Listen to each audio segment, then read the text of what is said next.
Good morning बच्चों।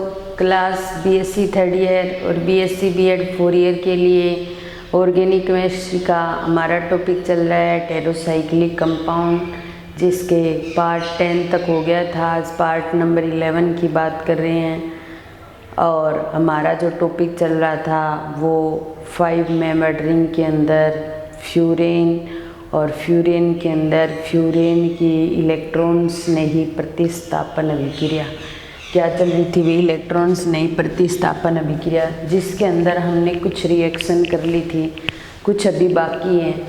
शायद 5 या 6 रिएक्शन हो गई थी। हम 7 नंबर रिएक्शन की बात कर रहे हैं। जो फ्यूरेन है, जिसको हम इस तरीके से शो करते हैं, ये क्या है, फ्यूरेन। और फ्यूरेन की C4H9Li, इसको बोला जाता है ब्यूटिल लिथियम।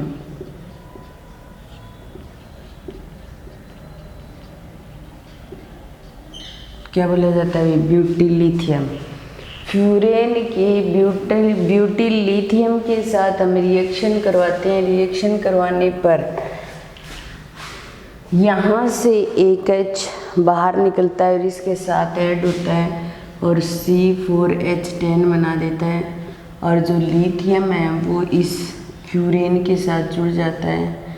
इस तरीके से यहाँ Li जुड़ गया, क्या बन गया, लिथियम व्युत्पन्न या लिथियम डेरिवेटिव।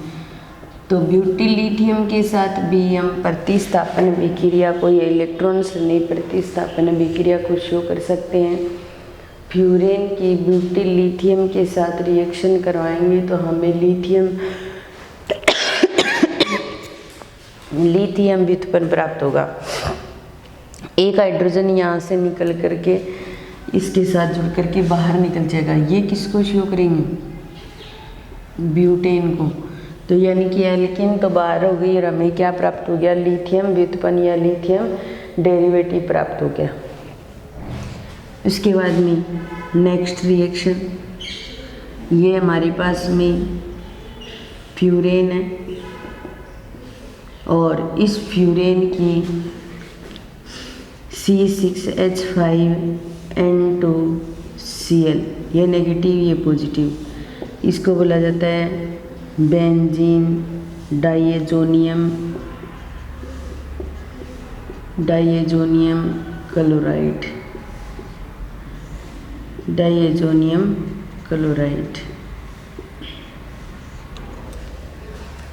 अब देखिए यहाँ से एक H बाहर निकलेगा, क्योंकि ये क्या कर रहा है, इलेक्ट्रॉन्स ने की तरह काम कर रहा है। बेंजीन डाइजोनियम लवण भी बोल सकते हैं। तो यहाँ से जो हाइड्रोजन होगा वो Cl के साथ जुड़ जाएगा और ये हमारे पास फ्यूरेन और फ्यूरेन की जो रिंग है इस तरीके से बना लेंगे हम, और इसके साथ क्या जोड़ देंगे, एराइल ग्रुप को जोड़ देंगे, C6H5 को जोड़ देंगे। या तो फेनिल फ्यूरेन बन जाएगा या फिर क्या बन जाएगा, एराइल फ्यूरेन बन जाएगा।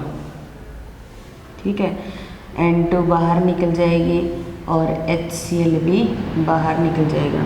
तो यहाँ पर भी बेंजीन डाइजोनियम क्लोराइड जो है वो इलेक्ट्रॉन्स नई की भांति व्यवहार कर रहा है और इलेक्ट्रॉन्स नई की भांति फ्यूरेन रिंग पर अटैक कर रहा है और इलेक्ट्रॉन्स नई प्रतिस्थापन अभिक्रिया दे रहा है। तो इस तरीके से एराइल फ्यूरेन का निर्माण होता है। उसके पश्चात नेक्स्ट रिएक्शन आती है मैनिच रिएक्शन भी शो करता है फ्यूरेन। हमने एल्डिहाइड कीटोन वाले चैप्टर के अंदर मैनिच रिएक्शन पढ़ी थी और उस रिएक्शन के अंदर हमने क्या पढ़ा कि एल्डिहाइड या कीटोन सेकेंडरी एमीन और फॉर्मल्डिहाइड के साथ रिएक्शन करके मैनिच क्षार का निर्माण करता है या मैनिच बेस का निर्माण करता है। इंग्लिश में इसको मैनिच बोला जाता है, हिंदी में इसको मैनिक लिखा जाता है। तो मैनिक क्षार का निर्माण करता है और इसलिए उस रिएक्शन को बोला जाता है मैनिच रिएक्शन। तो यहाँ पर हम क्या करेंगे, फ्यूरेन लेंगे, ले लिया हमने फ्यूरेन, और इस फ्यूरेन की एक तो क्या ले लेंगे, एल्डिहाइड ले लेंगे,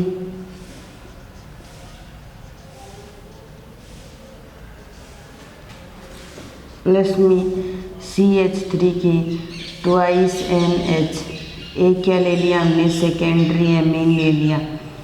जैसे वहाँ पर एल्डिहाइड भी लिया था और साथ में फॉर्मल्डिहाइड भी लिया था।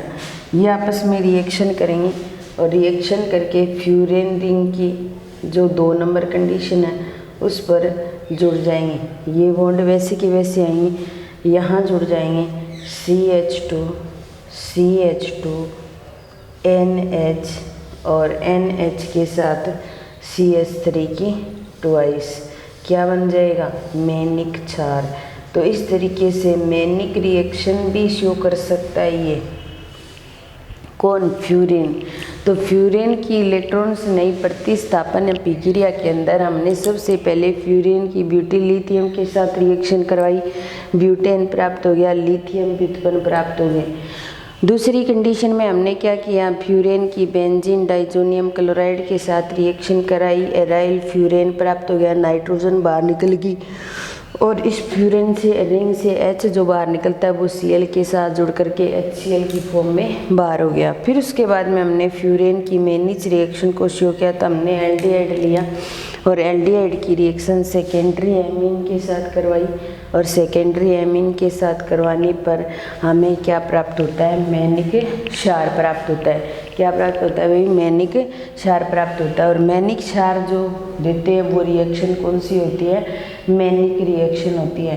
कौन सी रिएक्शन होती है भाई, मैनिक रिएक्शन होती है। इसके अलावा फ्यूरेन जो होता है वो कई अन्य प्रकार के अभिकर्मकों के साथ भी रिएक्शन करता है और रिएक्शन करके थायोफिन और पिरोल का भी निर्माण कर सकता है। तो यहाँ पर 10 नंबर रिएक्शन लेते हैं हम। ये हमने क्या ले ली, फ्यूरेन ले ली और फ्यूरेन की रिएक्शन P4S7 के साथ रिएक्शन करवाई जाए तो फ्यूरेन की जो रिंग है वो वैसे की वैसे रहेगी, बस ऑक्सीजन की जगह क्या आ जाएगा, सल्फर आ जाएगा। ठीक है, और इसीलिए इसको क्या बोला जाएगा, थायोफिन। जब 5 मेंबर रिंग हो हमारे पास में और उसमें सल्फर जुड़ा हो तो उसको क्या बोला जाता है, थायोफिन बोला जाता है। अगर फ्यूरेन लेकर के हम क्या करवाएं, इसकी रिएक्शन NH3 के साथ करवाएं और इसे गर्म करें Al2O3 की प्रेजेंस में, तब हमें इस रिंग के अंदर ऑक्सीजन की जगह क्या आ जाएगा, NH आ जाएगा। यानी कि जब 5 मेंबर रिंग और उसके अंदर नाइट्रोजन हो तो उसको क्या बोला जाता है, पिरोल बोला जाता है।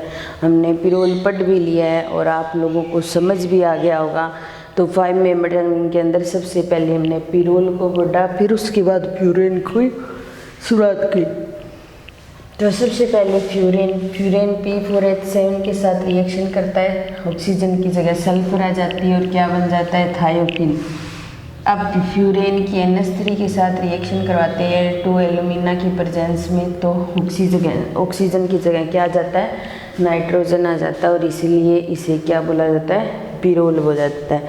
तो ये कुछ बाकी बची हुई इलेक्ट्रॉन्स नई प्रतिस्थापन अभिक्रिया थी जिसको हमने कंप्लीट कर लिया।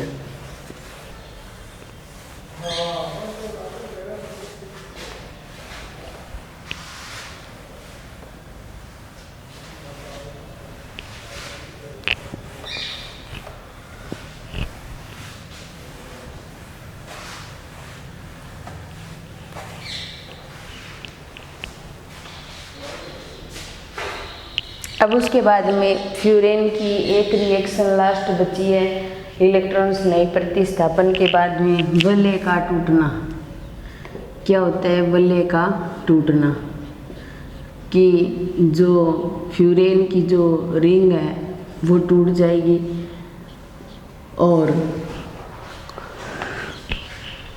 टूटकर एक एलिफेटिक कंपाउंड का निर्माण करेगी। रिंग होती है, रिंग जब प्रेजेंट होती है और उसके अंदर एरोमेटिसिटी अगर कोई शो करता है तो उसको बोला जाता है वो एरोमेटिक कंपाउंड होता है। और सीधी श्रृंखला के रूप में अगर शो किया जाता है तो उसको बोला जाता है एलिफेटिक कंपाउंड है। तो फ्यूरेन को अगर अपने क्या करें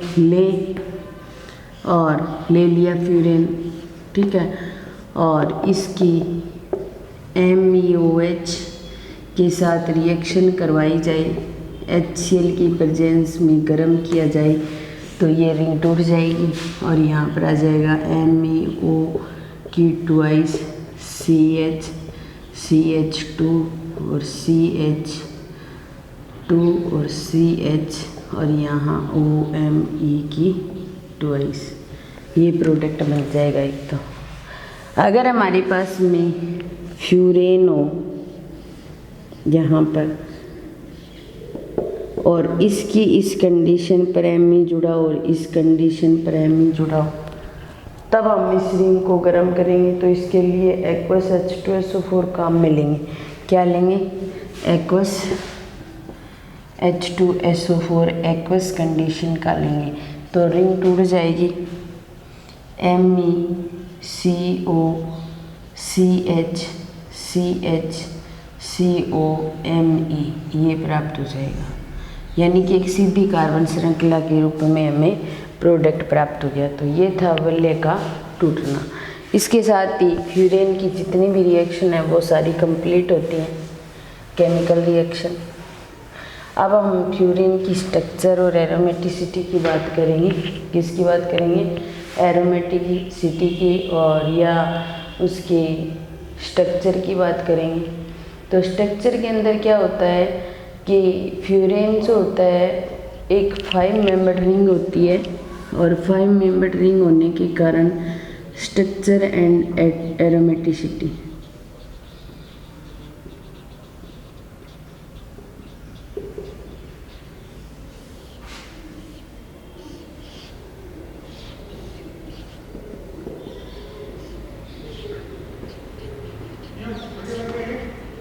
ये फ्यूरेन हमारे पास, फ्यूरेन को इस तरीके से शो करते हैं। तो फ्यूरेन के अंदर क्या होता है, 2 तो पाई बॉन्ड हो गए तो 4 पाई इलेक्ट्रॉन हो गए, ठीक है। दूसरी कंडीशन, इसके अंदर जो फ्यूरेन है इसके अंदर ऑक्सीजन परमाणु जो होता है उस पर लोन पेयर प्रेजेंट होते हैं। लोन पेयर प्रेजेंट होने की वजह से ये कुछ अनुनादी स्ट्रक्चर शो कर सकता है या नेगेटिव चार्ज का पूरी रिंग पर डिलोकलाइजेशन कर सकता है, विस्थानीकरण कर सकता है और कुछ अनुनादी संरचनाएं शो कर सकता है, अनुनादी संकर को भी बना सकता है। तो हम यहाँ पर बात करते हैं, अगर ये इलेक्ट्रॉन यहाँ ट्रांसफ़र होती हैं तो ये इलेक्ट्रॉन कहाँ ट्रांसफ़र हो जाएंगे? यहाँ। तो नेक्स्ट जो अनुनादी स्ट्रक्चर बनेगी वो ये बनेगी, यहाँ पर ऑक्सीजन और ऑक्सीजन के इलेक्ट्रॉन चले गए तो यहाँ क्या आ गया? पॉजिटिव चार्ज, ये लोन पेयर, यहाँ बॉन्ड बन जाएगा। ये इलेक्ट्रॉन यहाँ गए तो इस पर क्या आ जाएगा? नेगेटिव चार्ज, क्योंकि इलेक्ट्रॉनों का क्या हुआ है? ट्रांसफ़र हुआ है। और ट्रांसफ़र हुआ है उस कंडीशन में क्या हो रहा है? इलेक्ट्रॉन इधर से इधर गमन कर रहे हैं, ठीक है।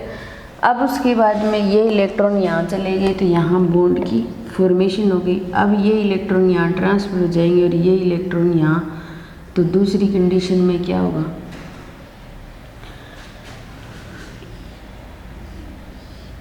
ये ऑक्सीजन, इस पर पॉजिटिव चार्ज, ये नेगेटिव वाले इलेक्ट्रॉन यहाँ ट्रांसफ़र हो गए, ये इलेक्ट्रॉन यहाँ ट्रांसफ़र हुए तो नेगेटिव चार्ज यहाँ आ गया, ठीक है। और उसके बाद में जो ये इलेक्ट्रॉन यहाँ ट्रांसफ़र हो गए, उसके बाद में ये इलेक्ट्रॉन यहाँ जा रहे हैं तो यहाँ जा रहे हैं तो नेगेटिव चार्ज यहाँ आ जाएगा, ठीक है। ये कंडीशन आ जाएगी और एक जो बॉन्ड है ये यहाँ बन जाएगा, ठीक है।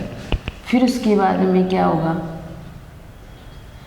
ये इलेक्ट्रॉन तो यहाँ ट्रांसफ़र हो जाएंगे और ये इलेक्ट्रॉन, रुको एक मिनट, ऐसे नहीं होगा भाई, ये नेगेटिव चार्ज, ये इलेक्ट्रॉन तो यहाँ ट्रांसफ़र हो जाएंगे और यहाँ बॉन्ड बना हुआ है और उसके इलेक्ट्रॉन कहाँ ट्रांसफ़र हो जाएंगे, यहाँ ऑक्सीजन पर। तो उसके बाद में ये ऑक्सीजन आ जाएगा, इस पे इलेक्ट्रॉनों का ट्रांसफ़र हुआ तो लोन पेयर आ जाएंगे इस पे लोन पेयर पहले से थे, इस पे लोन पेयर प्रेजेंट हो जाएंगे। ये बॉन्ड यहाँ बन गया और ये बॉन्ड यहाँ बन गया। तो इस तरीके से हम कुछ अनुनादी स्ट्रक्चर को शो कर सकते हैं फ्यूरेन के लिए, फर्स्ट, सेकंड और थर्ड और फोर्थ। ये कुछ अनुनादी संरचनाएं हैं जो किसको शो कर रही है, फ्यूरेन की एरोमेटिसिटी को शो कर रही है। एरोमेटिसिटी के अंदर क्या होता है कि हक्कल के नियम का पालन किया जाता है और हक्कल के नियम के अनुसार इनके पास 4 पाई इलेक्ट्रॉन प्रेजेंट हैं और 2 लोन पेयर को ले लेंगे, ठीक है। और एक क्या होना चाहिए, डबल सिंगल डबल साइक्लाइजेशन होना चाहिए, या डबल सिंगल लोन पेयर या डबल सिंगल पॉजिटिव चार्ज, इस तरीके की युग्मन की कंडीशन होती है। लेकिन इसके अंदर पॉजिटिव चार्ज नहीं लेते। अब देखो ये कंडीशन होती है तो वो साइक्लाइजेशन को शो करते हैं और साइक्लाइजेशन जहाँ होता है तो वो कंपाउंड एरोमेटिसिटी शो करता है। तो इस आधार पर इसकी एरोमेटिसिटी की बात करें तो ये एक एरोमेटिक कंपाउंड होता है। और अगर इसके अनुनादी संकर की बात करें तो इस तरीके से शो कर सकते हैं अपने, ये ऑक्सीजन और इसके ऊपर इस तरीके से शो कर सकते हैं। ये तो नेगेटिव को शो करेगा और ये पॉजिटिव को। ये क्या होता है, इसका अनुनादी संकर होता है। क्या होता है, इसका अनुनादी संकर होता है, जिसको हम इस प्रकार से शो कर सकते हैं। तो इन संरचनाओं के अंदर क्या होता है कि मुख्य रूप से जो नेगेटिव चार्ज होता है वो हम 2, 3, 4 और 5 सारी कंडीशन पर ला सकते हैं। लेकिन हम क्या करते हैं, मेनली 2 ही कंडीशन को महत्व देते हैं, एक 2 नंबर और एक 5 नंबर। लेकिन हम सभी कंडीशन पर ला सकते हैं। तो मैं आपको इस सारी कंडीशन पर नेगेटिव चार्ज आने के लिए कुछ अनुनादी स्ट्रक्चर करवाऊंगी, तो उसको देखिए आप। एक अनुनादी स्ट्रक्चर तो इस तरीके की होगी, ठीक है, और दूसरी हम करते हैं उसके अंदर। अब इस कंडीशन में तो क्या होता है, 2 ही जगह पर नेगेटिव चार्ज आया है और एक में हम सब जगह पर ला सकते हैं। ये कंडीशन है हमारे पास, ठीक है।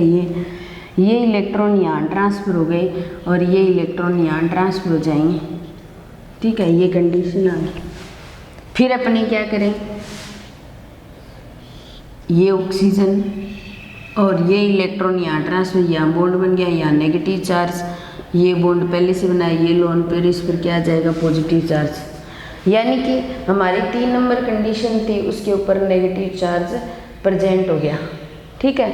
अब हम क्या करेंगे, इस नेगेटिव चार्ज को यहाँ ले आएँ और ये यहाँ ट्रांसफ़र हो जाए। तो अगली कंडीशन जो होगी वो ये होगी ना,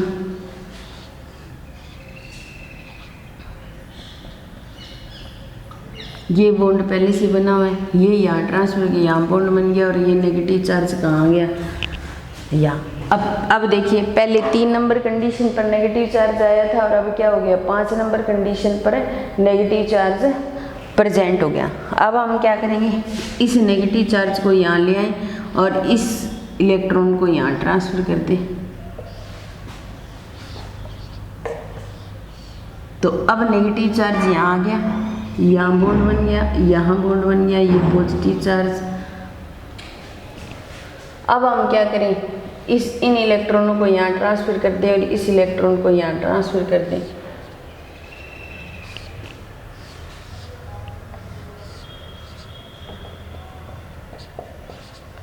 अब ये इलेक्ट्रॉन यहाँ ट्रांसफ़र हो गया और अब नेगेटिव चार्ज यहाँ आ गया और ये बॉन्ड बन गया।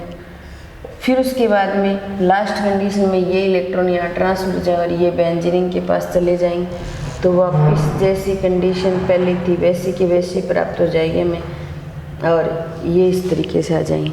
तो सही मायने में जो अनुनादी संरचना है वो ये अनुनादी संरचना होती है, इसको बुलाते हैं अनुनादी संरचना। ठीक है, पहले जो मैंने अनुनादी संरचना करवाई है वो मैंने मेरे हिसाब से करवाई, उसमें दो जगह नेगेटिव चार्ज आता है, तो वो भी कोई गलत नहीं है, सही है।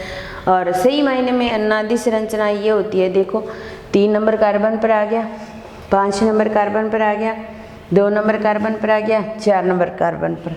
तो हम अगर उत्पाद बनाते हैं तो 2, 3 और 4 और 5 नंबर, ये 1, 2, 3, 4, 5, तो इन सभी कार्बन्स के ऊपर कोई भी आने वाले ग्रुप को हम जोड़ सकते हैं।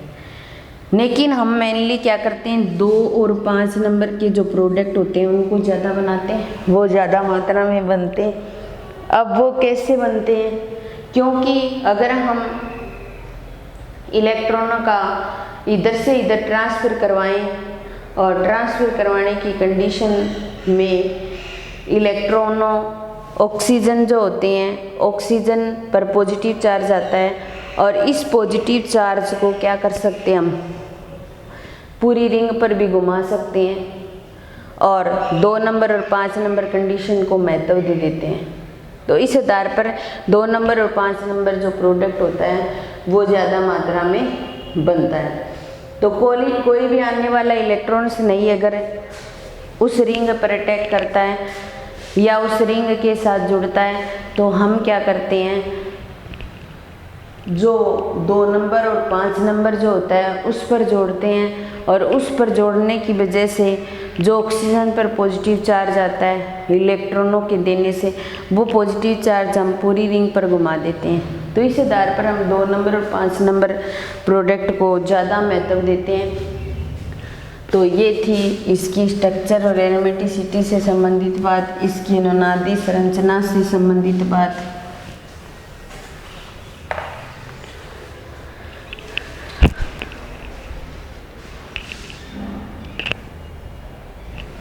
अब देखिए, जो पिरोल की हमने स्ट्रक्चर पढ़ी थी इस तरीके से, और अब हम फ्यूरेन की बात करें। फ्यूरेन का प्रत्येक कार्बन क्या होता है, sp2 संकरित होता है, उसके पास 3 संकरित कक्षक होते हैं। उसके पास कितने कक्षक होते हैं, संकरित कक्षक 3 होते हैं, संकरित कक्षक 3 होते हैं, एक यहाँ पे, एक यहाँ पे, एक यहाँ पे। इस तरीके से ये क्या करता है, बॉन्डिंग कर लेता है। लेकिन इसी कार्बन और ऑक्सीजन के पास एक पी कक्षक असंकृत भी रह जाता है, एक पी कक्षक असंकृत रहता है प्रत्येक के पास। तो ये असंकृत पी कक्षक, ये इसका असंकृत पी कक्षक, ये इसका असंकृत पी कक्षक, ये इसके लोन पेयर वाले पी कक्षक, और ये दोनों आपस में बॉन्डिंग करते हैं, अतिव्यापन शो करते हैं, समपार्श्वीय अतिव्यापन। और समपार्श्वीय अतिव्यापन शो करने से यहाँ कार्बन और कार्बन के बीच में डबल बॉन्डिंग आ जाती है और यहाँ लोन पेयर रह जाते हैं। तो ये जो स्ट्रक्चर है वो किसकी है, फ्यूरेन की है। किसकी है भाई, फ्यूरेन की। जैसे पिरोल इस तरीके की स्ट्रक्चर शो करता है, वैसे ही फ्यूरेन भी इस तरीके की स्ट्रक्चर शो कर सकता है। अब देखिए, हमने अनुनादी संरचना में बात की थी कि जो 2 नंबर, 3 नंबर, 4 नंबर और 5 नंबर जो कार्बन की स्थिति होती है उस पर हम प्रतिस्थापी को जोड़ सकते हैं, लेकिन हम 3, 4 की तुलना में ज़्यादा 2 और 5 पर जोड़ते हैं। क्यों? क्योंकि कोई भी आने वाला इलेक्ट्रॉन्स नहीं जो होगा वो क्या करेगा, 2 नंबर या 5 नंबर पर अटैक करेगा, और 2 नंबर या 5 नंबर पर अटैक करने पर जो इलेक्ट्रॉनों का जो पॉजिटिव चार्ज आता है ऑक्सीजन पर, उस पॉजिटिव चार्ज का सारी कंडीशन पर विस्थानीकृत कर देते हैं। और ये एक एरोमेटिक कंपाउंड है और इसकी स्ट्रक्चर इस तरीके की है। ये क्या है, MOT structure of furan, MOT structure of furan. अब देखिए, हमने 5 मेंबर रिंग के अंदर पहला क्या किया था, पिरोल, दूसरा हमने क्या पढ़ लिया, फ्यूरेन। अब एक लास्ट बचा है, जिसको बोला जाता है थायोफिन। क्या बोला जाता है? थायोफिन। तो हम क्या करेंगे, इस क्लास को तो यहीं समाप्त करते हैं और नेक्स्ट क्लास के अंदर थायोफिन की शुरुआत करेंगे। 5 मेंबर रिंग के अंदर फ्यूरेन यहीं कंप्लीट होता है। आज की क्लास यहीं समाप्त करते हैं। धन्यवाद।